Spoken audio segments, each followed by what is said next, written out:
Okay. I imagine they're going to introduce the whole team. We'll go through the whole schmear here.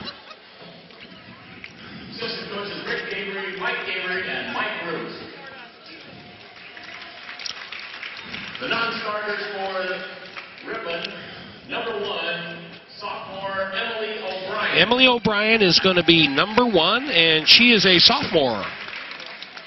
Number 3, junior Melanie Wilkerson. Wilkerson Melanie, to junior. Number 4, sophomore Jordy Richter.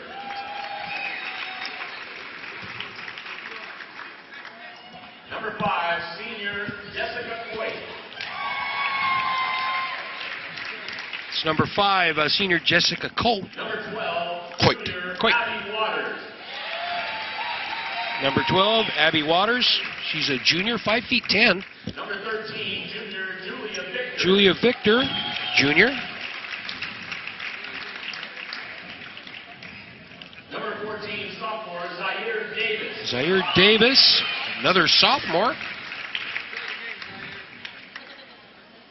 Number 20, senior Taylor Box. Taylor Box is a senior, 6'3".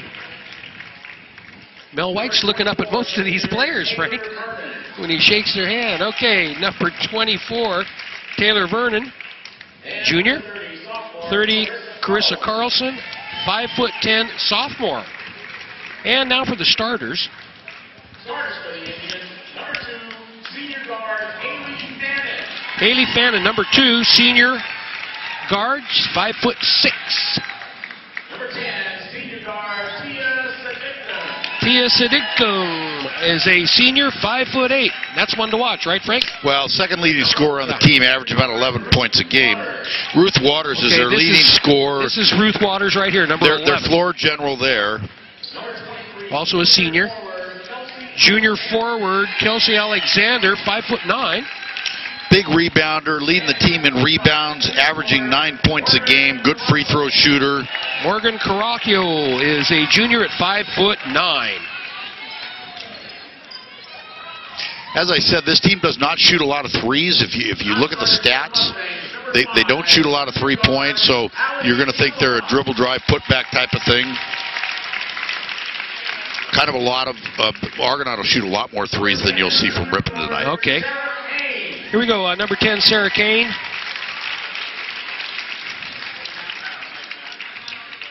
Number 11, senior forward Madison Pace is number 11.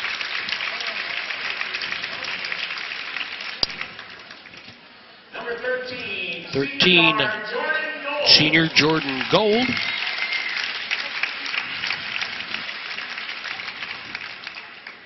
Number 15, sophomore forward Autumn Kramer. Sophomore Autumn Kramer.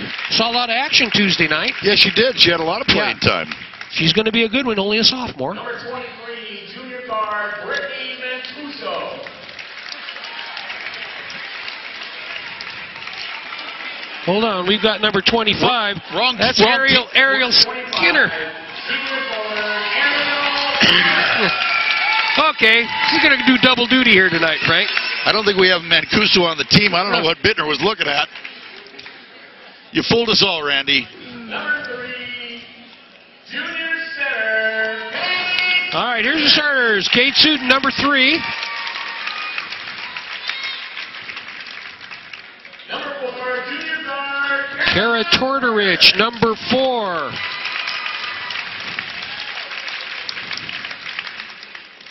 Number 12, junior guard Carissa Avery. Marissa Cabry, number 1, 2 in your program.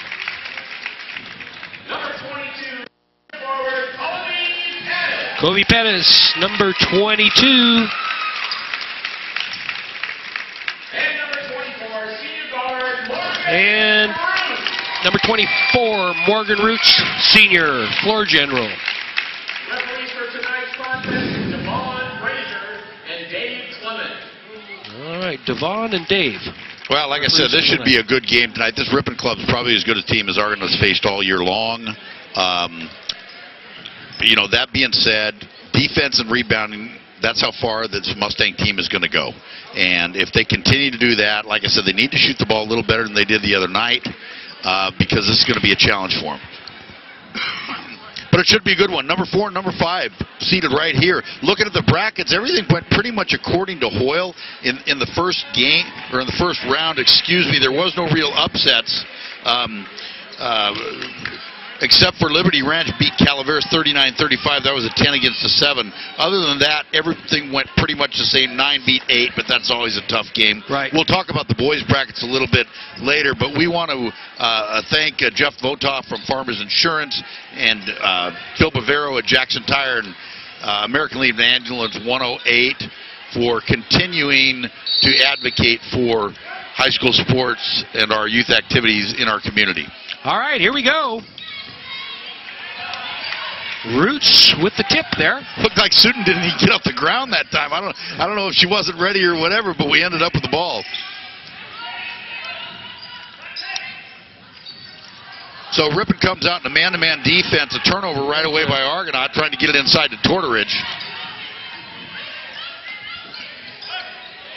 Wide open at the 3, and she doesn't want to take it. Like I said, this team doesn't shoot a lot of threes. That was a 2. That was Caraco that made the first basket, number 25. But they had a wide open shot at a 3. They do not shoot a lot of threes. They only made 58 threes all year long, and that is less than 1 a game. So they do not try to kill you from the outside. But they come out in a pressure man-to-man defense, same as Argonaut. Chris Cabry to the rack, no good off the back iron. Hard off that glass. We saw a lot of that on Tuesday night. A little bit more touch, Frank, and they're going to start going. It's just that, well, you know.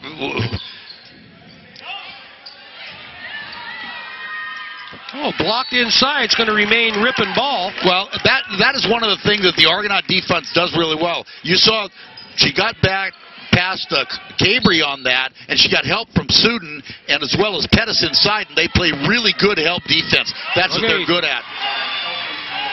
Number 3, Kelsey Alexander, puts it in on a nice inbound play, and I got to tell you, that play will drive a coach crazy. To give up an easy basket like that on an inbound play under the basket, that'll just drive you crazy. Wide open. Cabry flashed through, couldn't get it to finish. Goes up again and get a foul called. But I got to tell you what, she has to finish that shot. Okay, fouls on number 3. No, it was on 23, Alexander. Cabry's going to shoot 2. But, you know, this is some of the same thing we saw Tuesday night. A lot of shots like that they just couldn't convert. And Carissa has to convert that first shot. She was wide open for basically a 2-foot layup.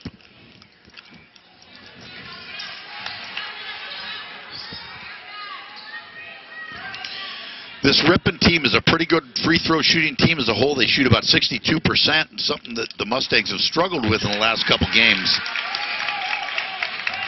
Cabry good on the second one of that 2-shot foul. See, they're giving her the 3-point line. Because they don't like to shoot them, and that's why. Excellent underneath rebound. Whoa, we got a pile up. No, it was very bad positioning by Cabry. She got lucky. That she gave up that rebound, and she was able to tip the ball from behind because that was a layup also. But that was advantage Ripon. Argonaut got lucky there. Sadiqum with a push foul, number 10, so it goes to the Mustangs here.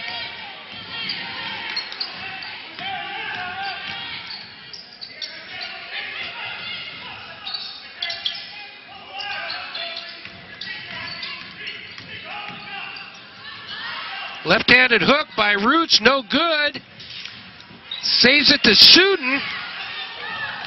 Loose ball, Ripon comes away. Okay. Well, they're going to go for it.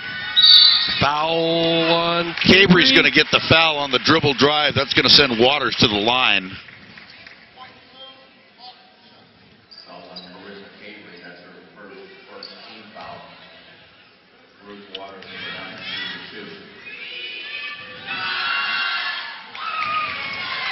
Gets the first one is Waters.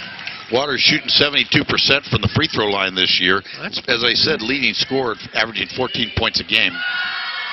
And 2. Timeout, Argonaut. Okay, Mel White trying to regroup the troops here. 6-1, down by 5 early in the first quarter. If you're just joining us, TSPN's Game of the Week. Well, I think what you want to talk about, they're really standing around and looking for somebody to do something on offense. They're not setting screens. They're just doing a little too much dribbling, not passing the ball, not firing through like you normally like to see them move around a little bit. They're just a little stagnant. I'm sure that's what Coach White is talking about right now. And again, these girls from Ripon played a full game last night, so it's back-to-back for them right here tonight. Well, it was a little bit of a walkthrough. I mean, they won by 24 or something, so it's not like they were contested really hard. Back-to-back isn't a difficult thing for these girls. Okay, Roots brings it up. Would have been for Argonaut after Tuesday's game. Yeah. They needed a day to Band-Aids and Ben Gay. Double team here. Ripon comes out in a trapping man defense there. Cambry just shoots another clunker. Argonaut's going to keep the ball, but wow. Ripon changed their defense there out of that timeout, went to a trapping man-to-man, trying to trap to the corners.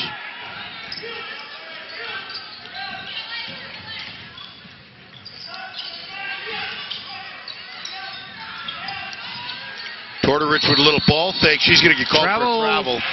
She caught her foot. If you saw that, she got around her fine, and she caught her right leg back on her calf, and she had to take that extra step and got called for a travel. All right, so Waters brings it up for the Indians here.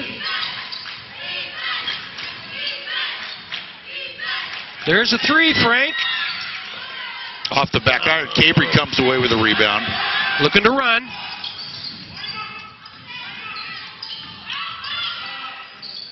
Cambry on another dribble drive, another miss. Good effort by Suden underneath there, but couldn't quite hang on to it. It's going to be Ripon ball.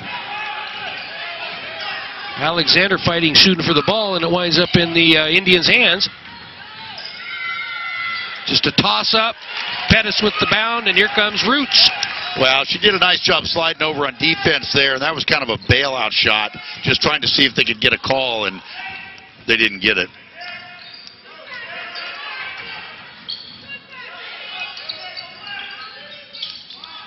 See, Ripon right now is doing a good job fighting through screens. They're fighting through it or going underneath it to cut off the open lanes there. Cambry misses another one up close.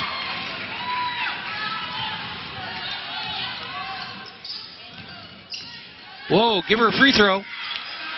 And Suden with the rebound.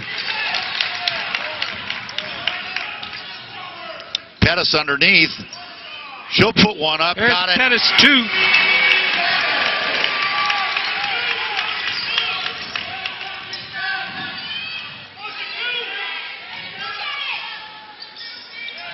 You see how Roots is sagging off. Oh, there's a three-pointer. Was a two. Excuse me. That was by Alexander. You see how Roots is sucking back in, not coming out to the three-point line. They're actually double-teaming the inside pass, not allow her to get it low, and daring to shoot that shot because that is not part of Ripon's game.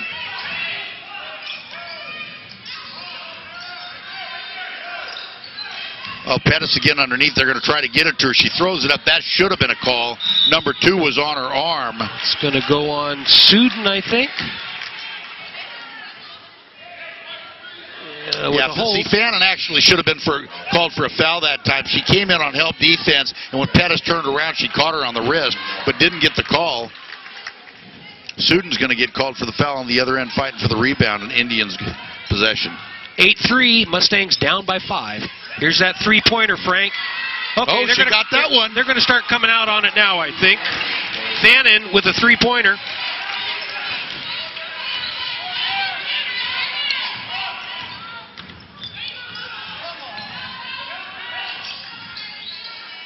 They're getting banged around in there, Frank. Well, they're playing the type of pressure defense that Argonaut's used to playing, but not used to seeing.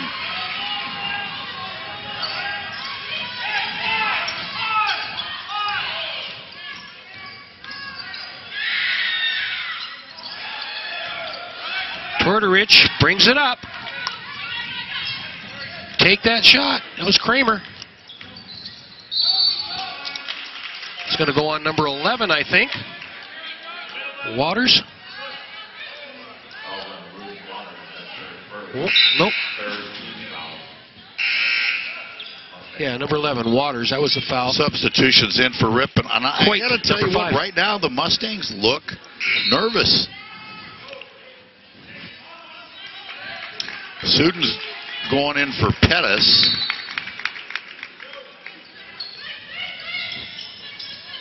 Oh, wide open. Kramer underneath. She gets fouled. Nailed. So Kramer for the line. Nice little inbound play. She faked out, spun around, and took the ball back inside.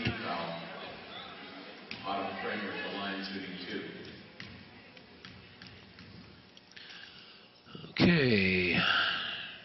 Good.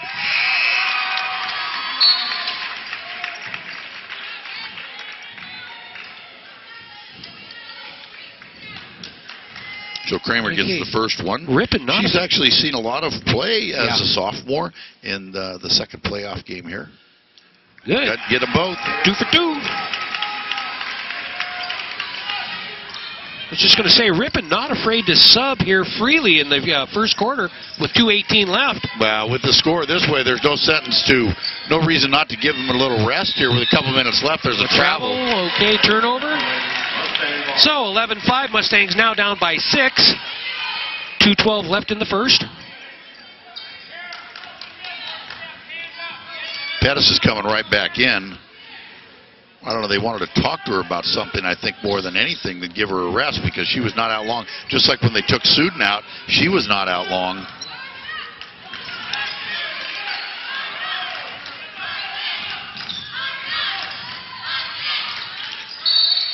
Oh, Cabry got bailed out there. She never had possession of the ball. She was spinning right and spinning left, and she never really had a good possession of the ball, and that foul was nothing but a bailout there.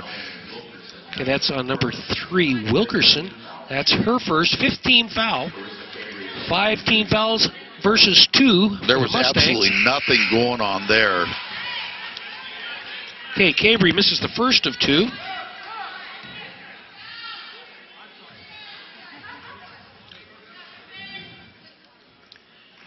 And has the second one, and Pettis comes in, and who's coming out? Cabry's coming out.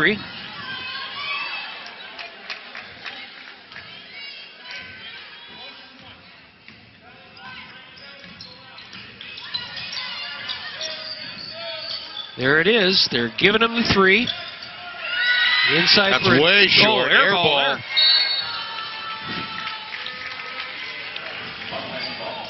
Well, Argonaut obviously is going to try to make them beat them from the outside. But right now, this good defensive team of the Mustangs is being out-defensed by the Indians. Tortorich for 3, no good. Gets a rebound. Travel. There it is in the corner. So I think that was Kramer that it was did Kramer the travel got called on that for one. the travel on that. Minute 17 left in the quarter. Here comes Cabry right back. They're pulling him out and talking to him about something that they're seeing out there. Well, I think Mel's got him down the end of the bench.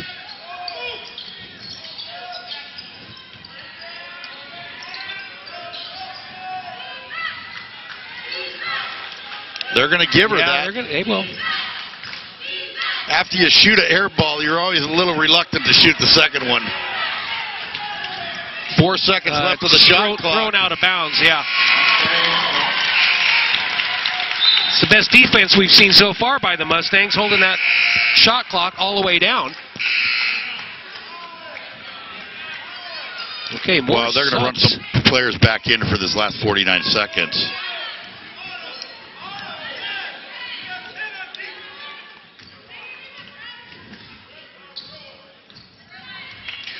Roots, I think she took one shot, that left-handed hook shot.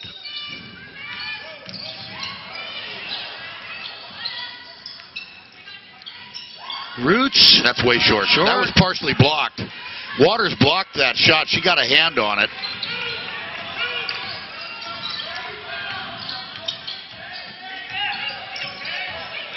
Shot. Oh, that's Ripon coach cannot be happy with that shot. They had an awful lot of time on the shot clock. The shot clock was mirrored pretty much with the game clock, and that he can't be happy about that. Argonaut gets a good possession here with 15 seconds left in the quarter.